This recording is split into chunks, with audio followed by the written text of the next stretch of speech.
जिंदगी जब रे मुसलसल की तरह कटी है जिंदगी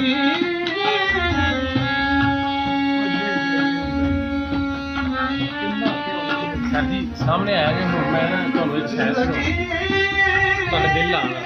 ਇੱਥੇ ਆ ਜਾਓ ਸਰ ਜੀ ਇੱਥੇ ਆ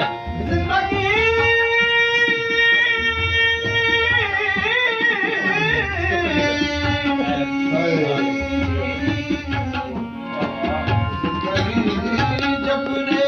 मुसलसल की तरह कटी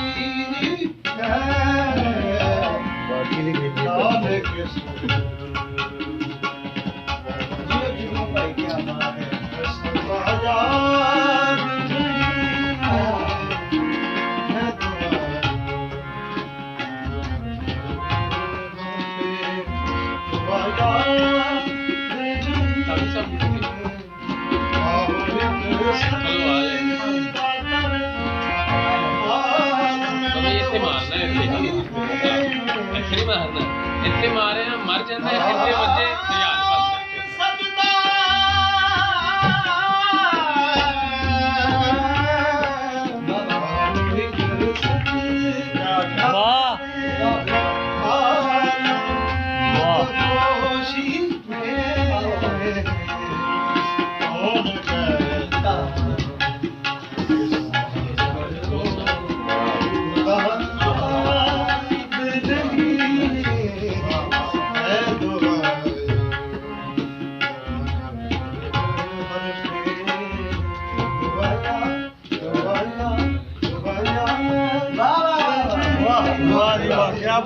वाह